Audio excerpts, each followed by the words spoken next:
আহ, আজকে আমরা অষ্টম অধ্যায় বৃত্ত সম্পর্কিত যে অধ্যায়টি আছে এটার একটি অনুশীলনী হচ্ছে 8.5, যেটি সম্পাদ্য সম্পর্কিত একটি অধ্যায়। সো আমরা এখানে একটি বিষয় সমাধান করার চেষ্টা করবো আজকে, এবং এই প্রশ্ন যেটি উল্লেখ করা আছে সেটি হচ্ছে 2 নম্বরের জন্য পরীক্ষা আসে। লেখা আছে একটি বৃত্তের ব্যাসার্ধ 3.5 সেমি, বৃত্তটির কোনো বিন্দুতে একটি স্পর্শক হবে। সো কোনো বিন্দু হতে মাত্র একটি মাত্র স্পর্শ করতে হবে। সো আমরা কি করবো, প্রথমে 3.5 একটি যে কোনো একটি বাহু নিলাম বা রেখাংশ নিলাম। এরপর হচ্ছে 3.5 নিয়ে আমরা একটা বৃত্ত আঁকলাম যেটা হচ্ছে 3.5 ব্যাসার্ধ বিশিষ্ট। তো আমরা এখন অর্থাৎ এইরকম মাপ নিয়ে যেখান থেকে 3.5 নিলাম অ্যান্ড জাস্ট এখান থেকে বৃত্তটা এঁকে দিলাম। তো একটা বিষয় লক্ষ্য রাখতে হবে, আমাদের প্রশ্নে কি ব্যাসার্ধ দেওয়া আছে নাকি হচ্ছে ব্যাস দেওয়া আছে। সো ব্যাস দেওয়া থাকলে তখন সেই মানের অর্ধেক নিয়ে আমাদের বৃত্তটি অঙ্কন করতে হবে। যখন আপনাদের বলবে যে একটি স্পর্শক, তখন আমরা এই অঙ্কটা এইভাবে সমাধান করার চেষ্টা করবো বা জ্যামিতিটা এভাবে সমাধান করার চেষ্টা করব। সো প্রথমে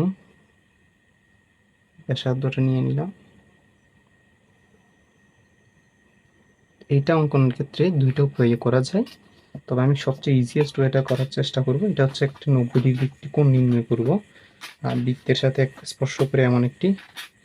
সো এটার জন্য সহজ ওয়েটা হচ্ছে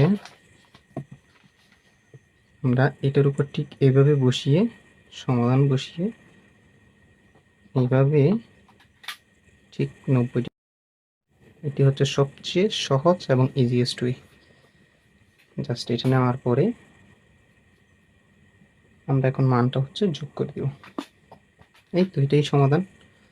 সো এটা হচ্ছে আমরা যদি নিই, এটা হচ্ছে ও কেন্দ্র বিশিষ্ট বৃত্তে ও ব্যাসার্ধ বিশিষ্টে কোনো বিন্দুতে বসে, কোনো বিন্দুতে হচ্ছে এ এবং একটি স্পর্শক যেটি হচ্ছে এ বি।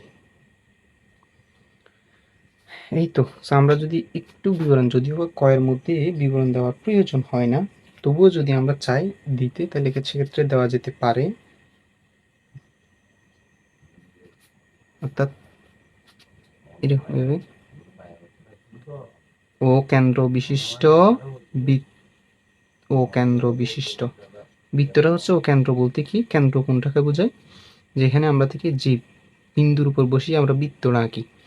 সো ও কেন্দ্র বিশিষ্ট বৃত্তে, ও বৃত্তে হ্যাঁ ও কেন্দ্র বিশিষ্ট বৃত্তে হচ্ছে কি আমাদের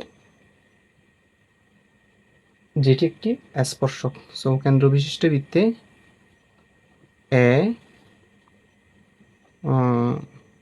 বৃত্তে এ বিন্দু